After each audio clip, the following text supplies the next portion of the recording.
The autumn rain drummed against the tall windows of Windsor Castle as Prince William walked through the corridors he had known since childhood.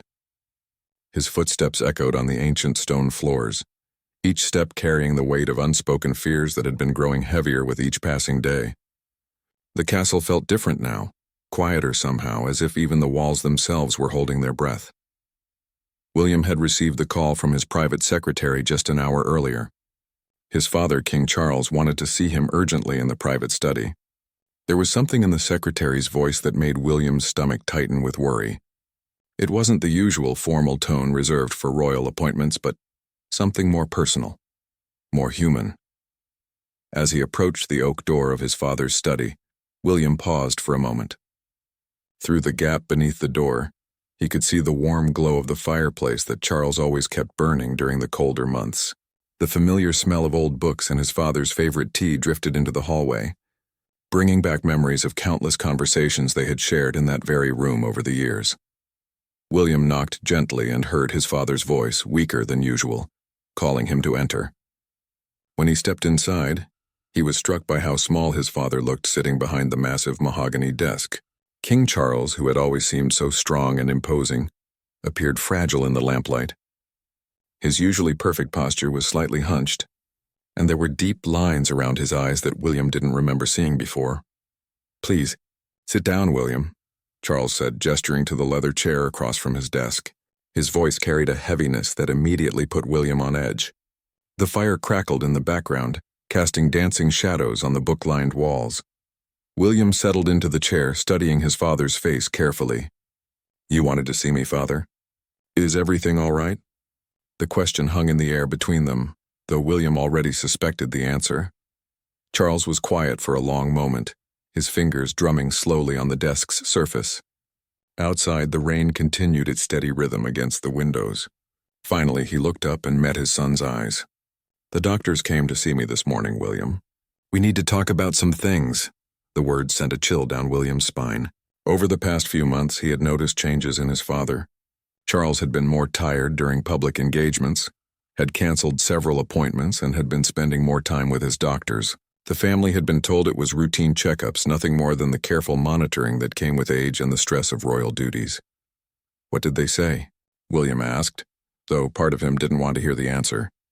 Charles leaned back in his chair, his eyes moving to the portrait of Queen Elizabeth that hung on the wall behind William. "They found something, son. Something that changes everything."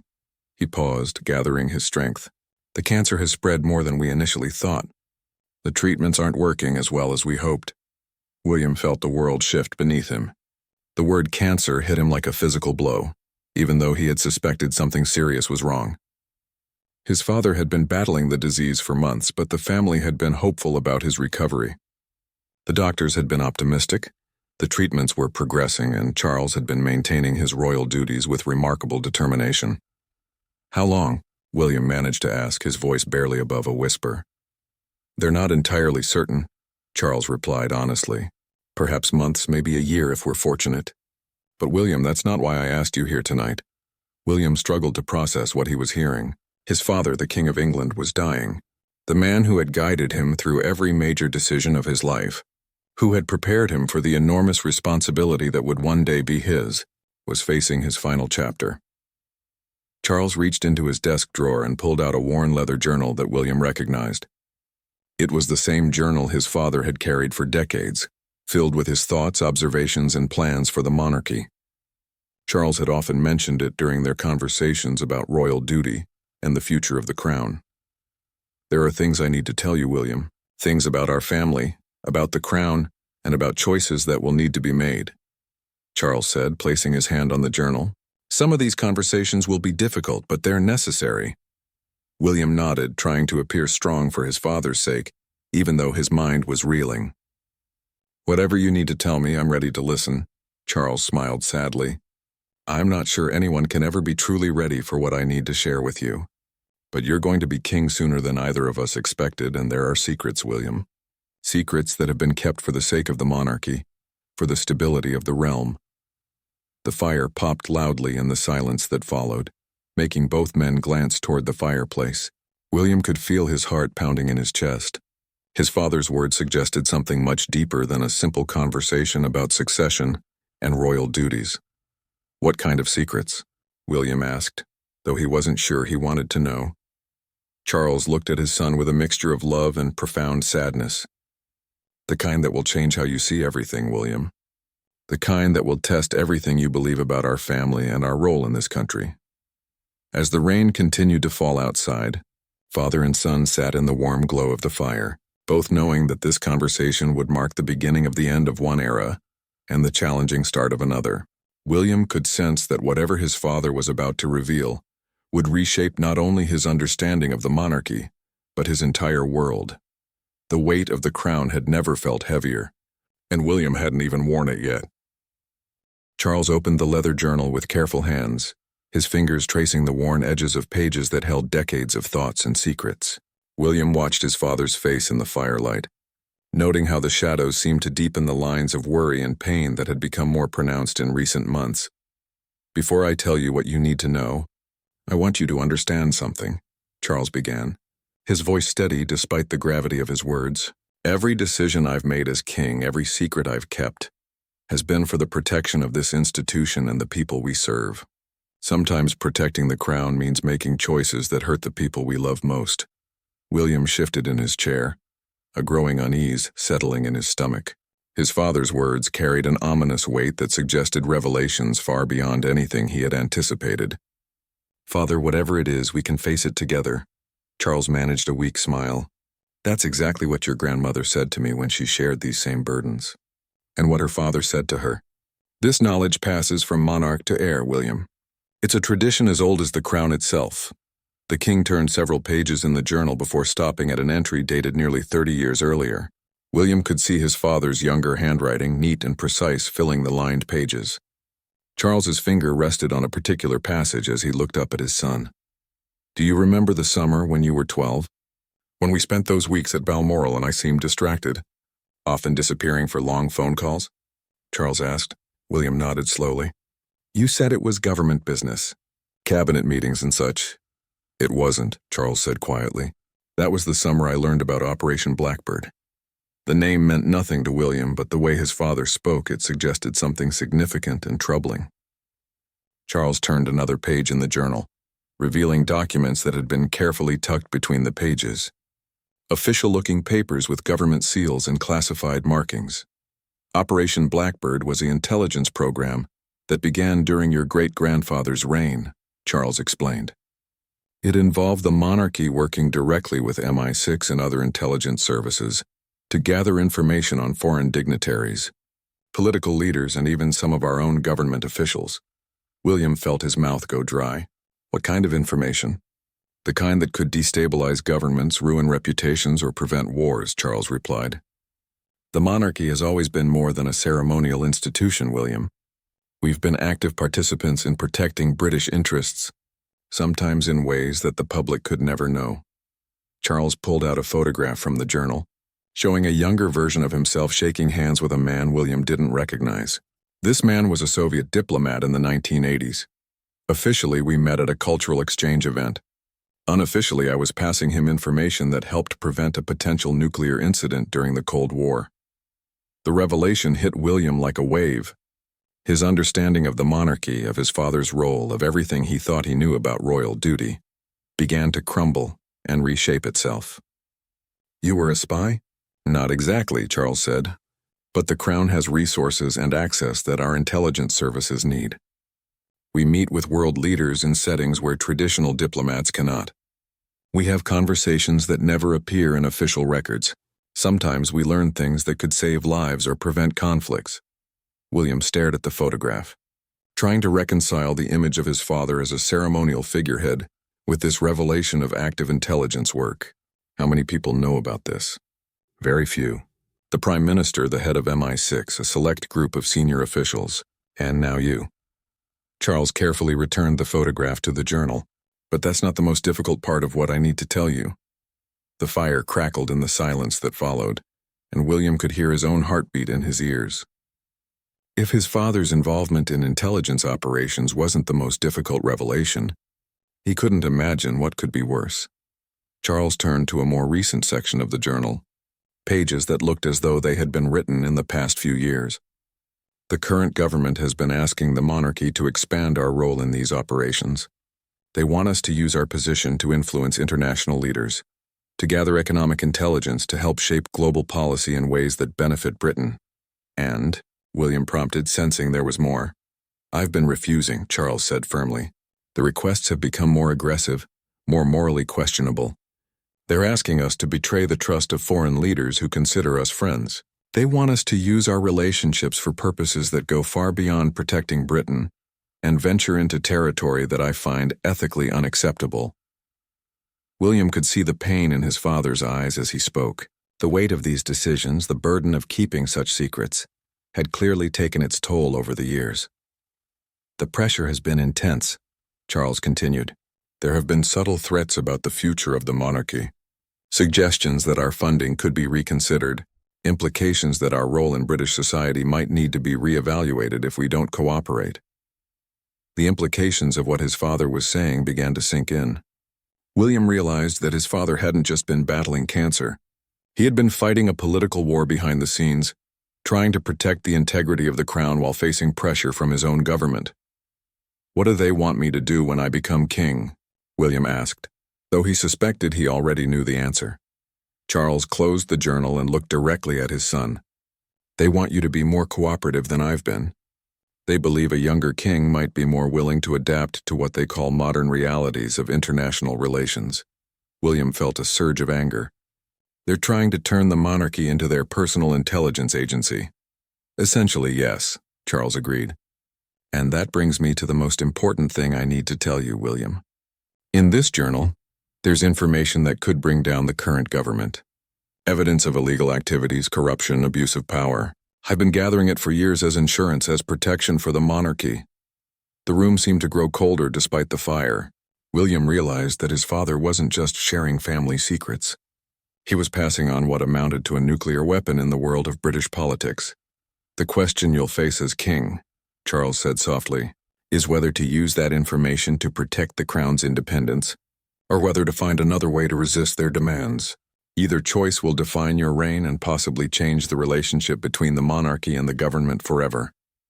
William sat in stunned silence, understanding now why his father had looked so burdened in recent years. The crown wasn't just a symbol of tradition and service. It was a powerful piece in a dangerous political game that most of the world never knew existed. The next morning brought no relief from the weight of the previous evening's revelations. William had barely slept, his mind racing through the implications of everything his father had shared. As he walked through the gardens of Kensington Palace, the autumn air sharp against his face, he tried to process the reality that the monarchy he had been raised to serve was far more complex and dangerous than he had ever imagined. His phone buzzed with a message from his private secretary, reminding him of a meeting scheduled for that afternoon. The timing felt surreal. How could he sit through discussions about charity patronages and public engagements when his entire understanding of royal duty had been shattered? When William returned to Windsor Castle that evening, he found his father in the same study, but this time he wasn't alone. A woman in her 50s with sharp eyes and an understated elegance sat in one of the chairs near the fireplace. She rose as William entered, extending her hand with a firm grip. "Your Royal Highness, I'm Sarah Mitchell," she said simply. "I work with your father on certain sensitive matters." William looked to Charles for explanation. His father gestured for him to sit, his expression grave.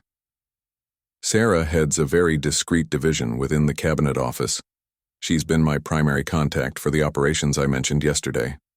"Sarah," Mitchell settled back into her chair, her posture professional but not unkind. "I understand your father has begun sharing some information with you about your future responsibilities. I'm here to provide additional context and to discuss what will be expected when you assume the throne." William felt a flash of irritation. "Expected by whom? I haven't agreed to anything." "With respect, Your Royal Highness," Sarah replied calmly, "the expectations aren't optional. They come with the crown. The question is whether we work together cooperatively or whether things become more difficult for everyone involved." Charles leaned forward, his hands clasped tightly.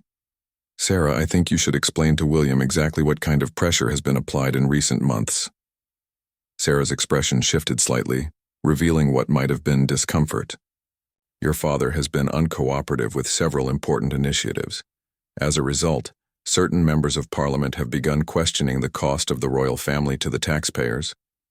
There have been discussions about modernizing the monarchy's role, possibly reducing its scope and influence.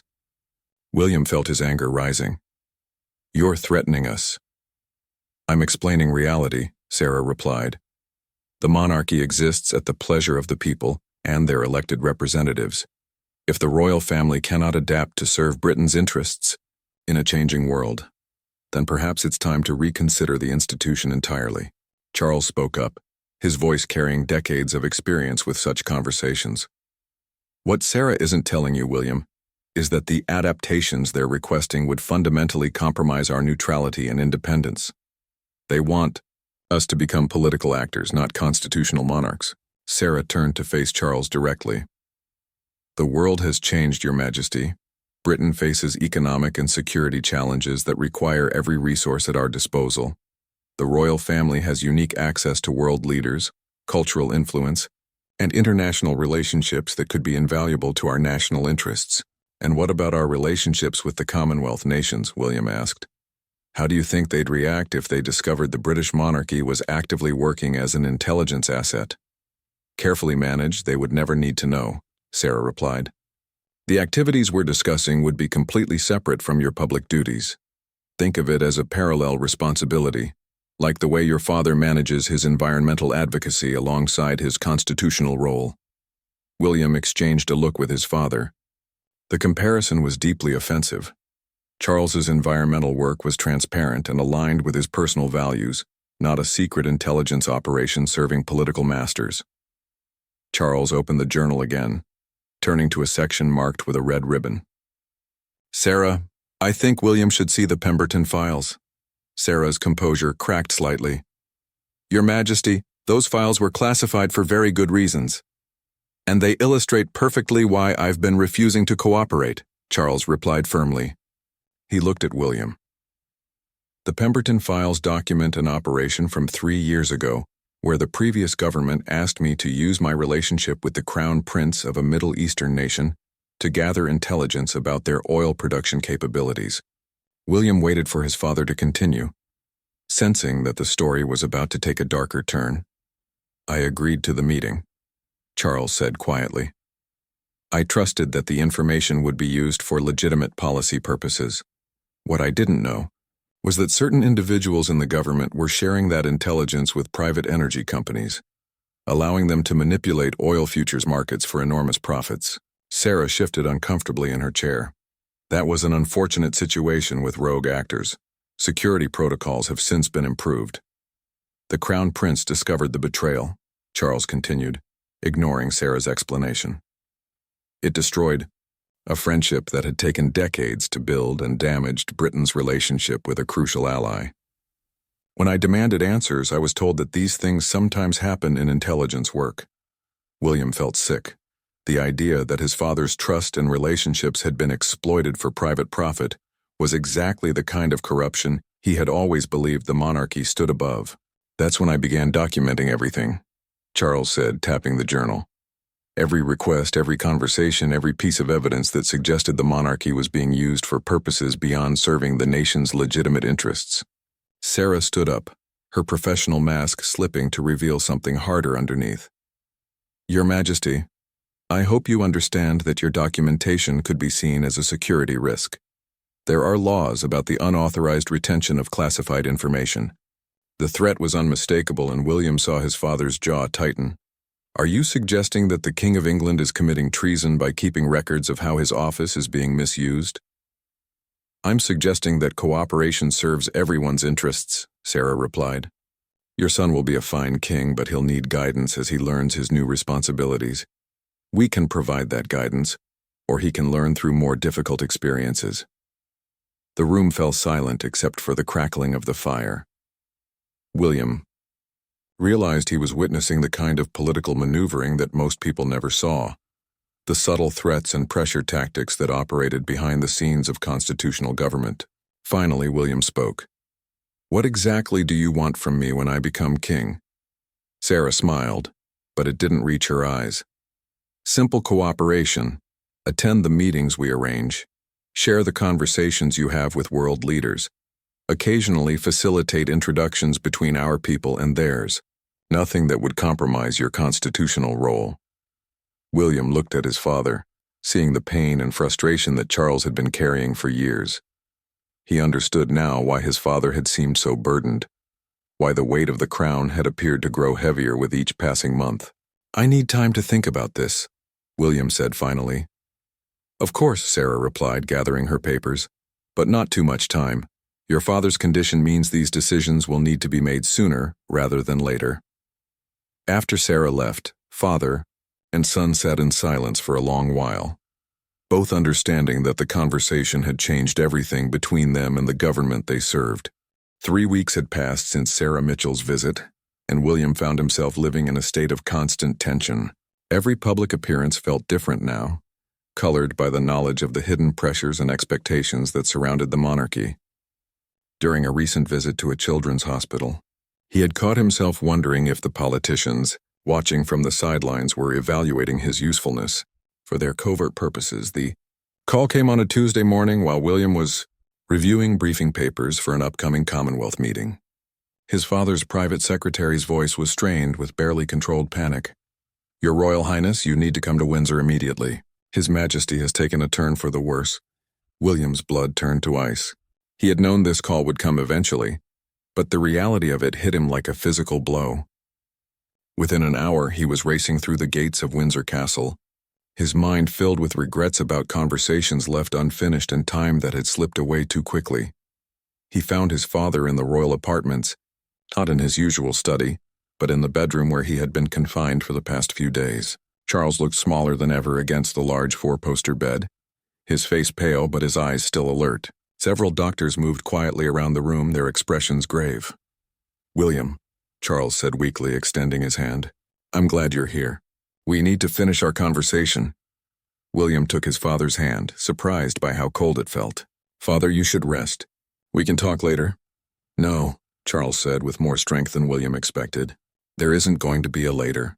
The doctors say I have perhaps days, maybe a week if I'm fortunate. There are things you still need to know." A doctor approached them discreetly. "Your Majesty, we should discuss your comfort levels and any arrangements you'd like to make." Charles nodded but kept his eyes on William. "Doctor, please give us an hour alone. There are matters of state that require attention." After the medical team withdrew, Charles struggled to sit up straighter in the bed. "Help me to the desk, William. There's something I need to show you." Against his better judgment, William helped his father move to the antique writing desk by the window. Charles was breathing heavily from the exertion, but his determination was unmistakable. From a locked drawer, he withdrew a sealed envelope bearing the royal crest. "This contains my final instructions as king," Charles said. "But more importantly, it contains my final wish regarding the future of the monarchy." William held the envelope carefully, feeling its weight both physical and symbolic. "What kind of wish?" Charles looked out the window at the grounds of Windsor Castle, where autumn leaves were falling like golden rain. "I've been thinking about what kind of king you'll be, William. About whether you'll be strong enough to resist the pressures I've faced or whether you'll choose to accommodate them." The question stung, though William knew his father didn't mean it as criticism. "I'm not sure anyone knows what they'll do until they're tested." "That's exactly right," Charles agreed. "And that's why my final wish isn't what you might expect." Charles turned back to face his son, and William was struck by the intensity in his father's eyes despite his physical weakness. "I'm not going to tell you what to do about Sarah Mitchell and her people. I'm not going to give you specific instructions about how to handle the pressures you'll face." William frowned, confused. "Then what is your final wish?" "My final wish is that you make your own choice," Charles said quietly. "That you don't let my experiences dictate your reign. That you don't feel bound by my decisions or my regrets." The words weren't what William had expected. Throughout their recent conversations, he had assumed his father was preparing him to continue the resistance against government pressure, to maintain the course Charles had set. "I don't understand," William admitted. Charles reached for another document from the desk drawer, this one bearing multiple official seals. "This is my abdication document." It's already been prepared and witnessed. All it needs is my signature. William stared at the paper in shock. Father, you can't be serious. I'm completely serious, Charles replied. If I sign this document, you become king immediately. But if I don't sign it, if I die as the reigning monarch, then you inherit not just the crown but all the unresolved conflicts I've been fighting. The implications of what his father was saying began to dawn on William. You're giving me a choice about when to become king. More than that, Charles said.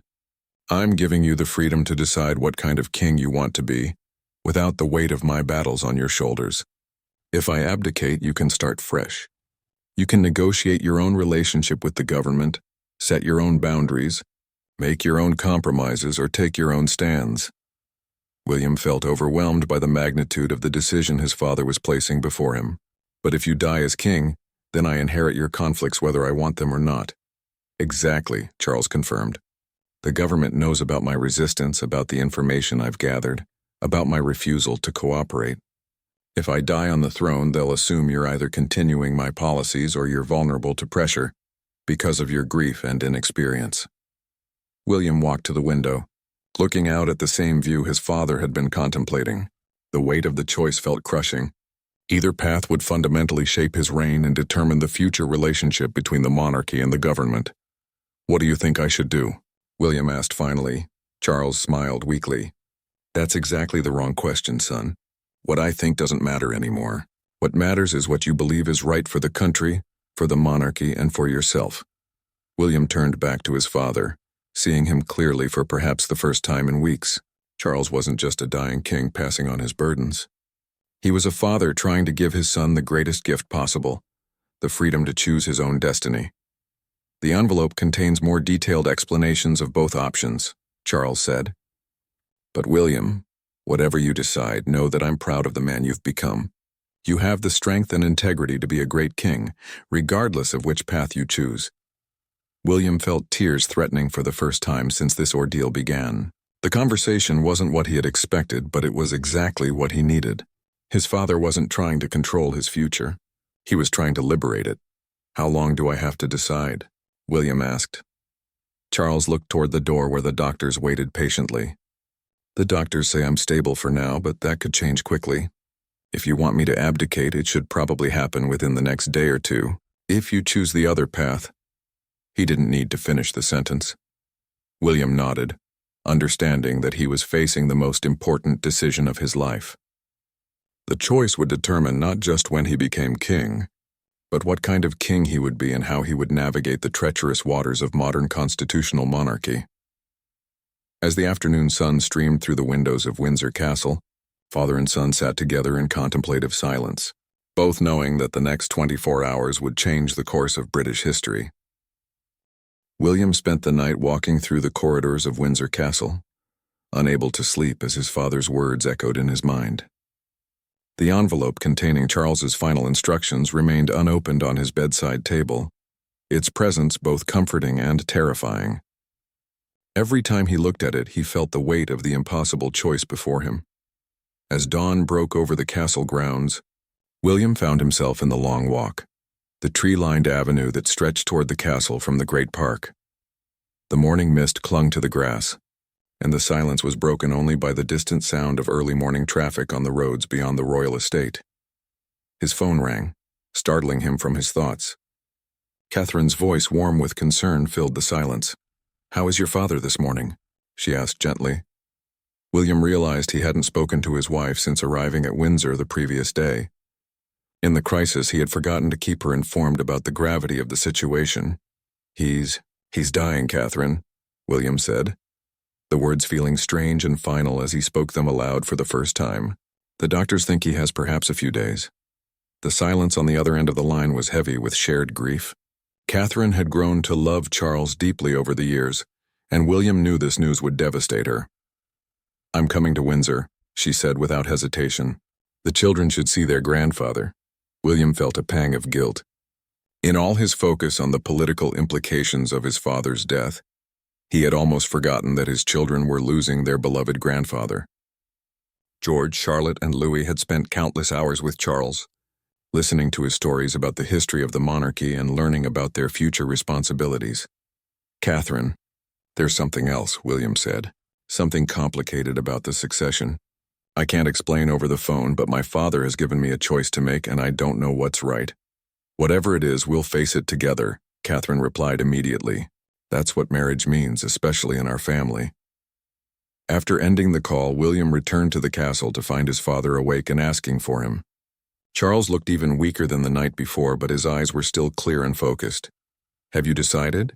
Charles asked without preamble. William shook his head. I've been thinking about it all night, but I keep coming back to the same question. What would you do if you were in my position? Charles smiled faintly. When I was your age, I would have asked my mother the same question. But she taught me something that took me years to understand fully. William waited for his father to continue, sensing that this conversation would be crucial to his decision. She told me that being a good monarch isn't about making the right choice, Charles said slowly. It's about making your choice right. Whatever decision you make, you have to be prepared to live with the consequences and work to make it serve the country's best interests. Charles struggled to sit up straighter, and William helped him adjust his pillows. I spent years second-guessing myself, wondering if I was handling the pressure correctly, if I was protecting the monarchy effectively. But the truth is, there is no perfect answer to the challenges we face. William felt some of the weight on his shoulders shift slightly. His father wasn't expecting him to solve an unsolvable problem. He was asking him to choose a path and commit to walking it honorably. If I let you abdicate, William said, I'll always wonder if I was being cowardly, avoiding the hard fight you've been fighting. And if I die on the throne, Charles replied, you'll inherit my battles, but also my mistakes. You'll spend the early years of your reign cleaning up conflicts that were mine, not yours. The door opened quietly, and Catherine entered with their 3 children. George, now 20, looked remarkably mature as he took in the scene before him. Charlotte and Louis, younger but equally perceptive, immediately understood the gravity of their grandfather's condition. Charles's face lit up despite his weakness. My dear grandchildren, come here, please. The children approached the bed with the mixture of sadness and uncertainty that comes with watching a beloved family member face their final days. Charles reached out to touch each of their faces, his hand trembling slightly. Grandpapa, Charlotte said softly, are you going to get better?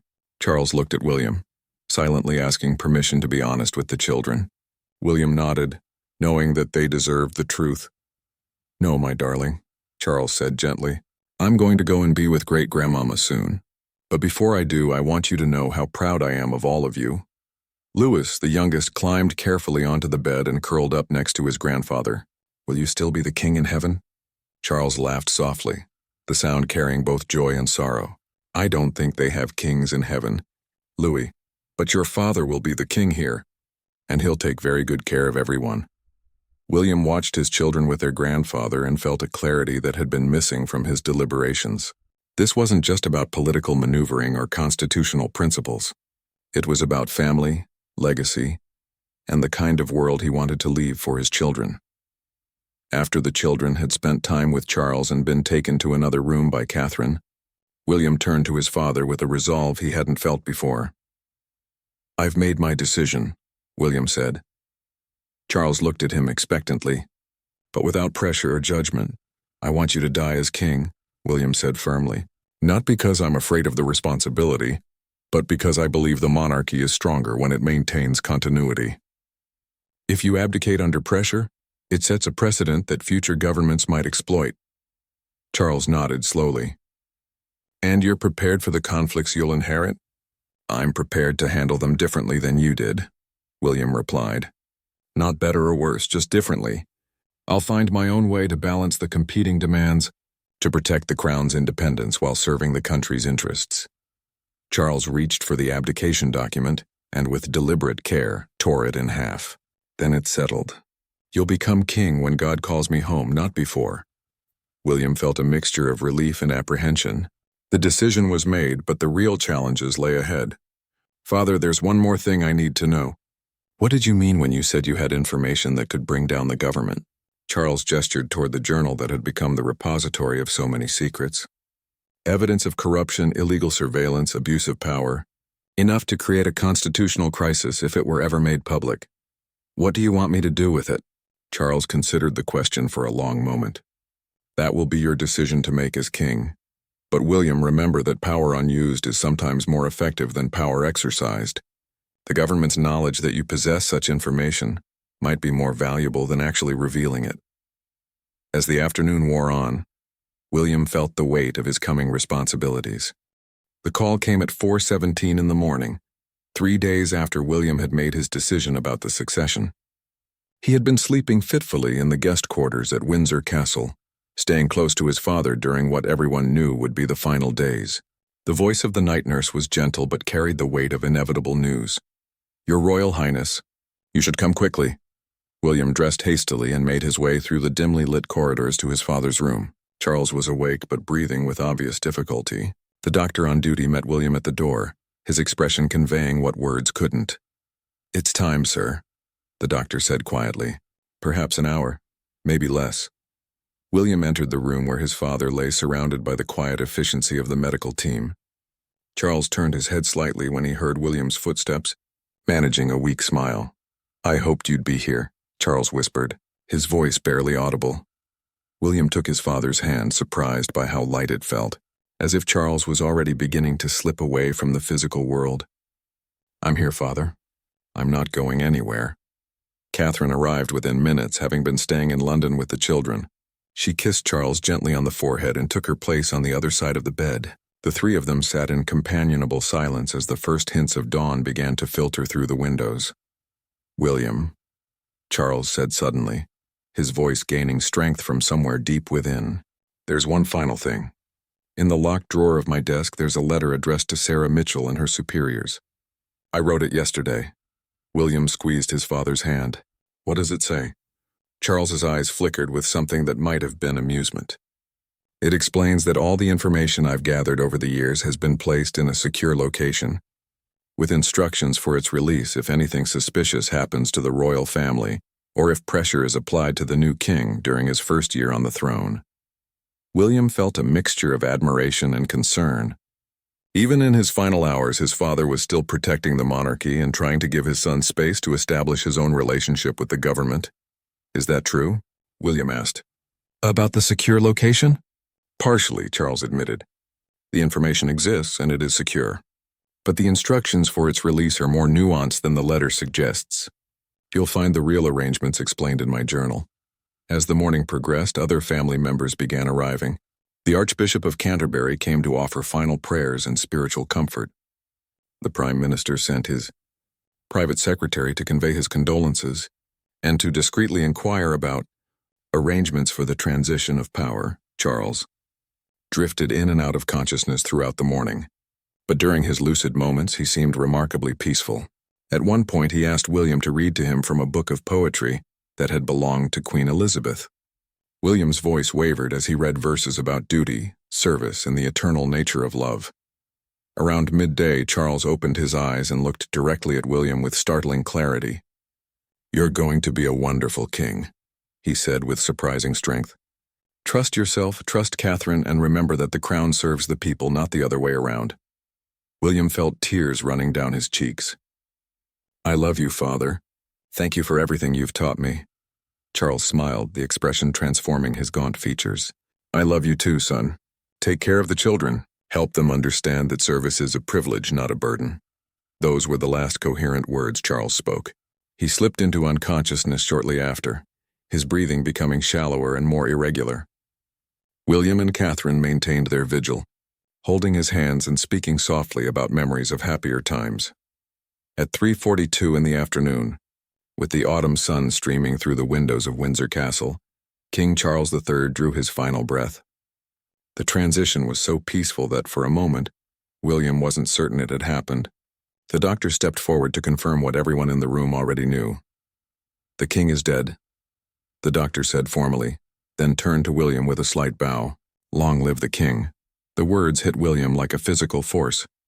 In that instant, everything changed. He was no longer the Prince of Wales. He was King William Ferrer. The weight of the crown, both literal and metaphorical, settled on his shoulders with an almost crushing intensity. Catherine squeezed his hand tightly, grounding him in the moment. The medical team began their necessary procedures while William stood frozen, trying to process the magnitude of what had just occurred. Within an hour, the castle was bustling with activity. The Lord Chamberlain arrived to oversee the formal procedures that followed a monarch's death. The Prime Minister called personally to offer condolences and to discuss the arrangements for the proclamation of the new king. Representatives from Parliament, the Church, and the military began gathering to participate in the ancient rituals that would confirm William's accession to the throne. But before any of the formal ceremonies could begin, William found himself alone in his father's study, holding the journal that contained so many secrets and the letter addressed to Sarah Mitchell. The room felt different now, charged with the weight of decision and responsibility. William opened the journal to the section his father had mentioned, finding detailed instructions about the information that had been gathered over the years. The arrangements were more sophisticated than Charles had implied in his conversation with Sarah Mitchell, involving multiple secure locations and several trusted individuals who could act independently if necessary. As he read through his father's final strategy, William realized that his father had essentially created a system of checks and balances that would protect the monarchy from government pressure while also preventing any future monarch from abusing the information for personal gain. The letter to Sarah Mitchell was elegant in its simplicity. It acknowledged the government's expectations for the new king while making it clear that any attempts to pressure or threaten the monarchy would have consequences that extended far beyond the palace walls. William placed both documents in the safe behind his father's desk, understanding that he now possessed tools that could reshape British politics but hoping he would never need to use them. As the sun set over Windsor Castle on the day his father died, King William V stood at the window of what was now his study, looking out at the grounds where he had played as a child and learning to carry the weight of secrets that came with the crown. Tomorrow would bring the formal proclamation of his kingship, but tonight he mourned a father while preparing to become the leader his country needed him to be. The Great Hall at St. James's Palace had not seen such gravity in decades. 7 months had passed since William's accession to the throne, and the initial period of mourning and ceremonial duties was giving way to the real work of modern monarchy. Today, however, was different from the routine meetings and state functions that had filled his calendar. Today, William had called together an unprecedented gathering. Around the ancient oak table sat the Prime Minister, the heads of MI5 and MI6, the Archbishop of Canterbury, the Lord Chancellor, and Sarah Mitchell. The tension in the room was palpable, each person understanding that this meeting would determine the future relationship between the Crown and the state. William had spent months carefully considering his approach. He had studied his father's journal extensively, consulted with constitutional experts, and even reached out quietly to former monarchs and political leaders from other constitutional monarchies. Most importantly, he had spent long hours in conversation with Catherine, whose wisdom and perspective had become invaluable during the transition. "Thank you all for coming," William began, his voice carrying an authority that had grown stronger with each passing month. "I've asked you here because it's time to address the elephant in the room that has been growing larger since my father's death." The Prime Minister shifted uncomfortably in his chair. The intelligence chiefs maintained their professional poker faces, but William could sense their alertness. Sarah Mitchell sat very still, her eyes fixed on the king with undisguised wariness. "For too long," William continued, "there has been confusion about the role of the monarchy in matters of intelligence and foreign policy. My father faced pressures and expectations that were never clearly defined, never properly debated, and never constitutionally authorized." William opened a folder that lay before him on the table. "I have here documentation of various requests made to the Crown over the past decade. Requests that blurred the lines between constitutional monarchy and active political participation. Today we're going to clarify those lines once and for all." Sarah Mitchell spoke first. "Your Majesty, with respect, the world has changed since the Constitution was written. Modern threats require modern responses, and the monarchy's unique position—" "Stop," William interrupted firmly. "Before we discuss what the monarchy can do for the government, we need to establish what the government can and cannot ask of the monarchy." The king stood and walked to the tall windows overlooking the courtyard.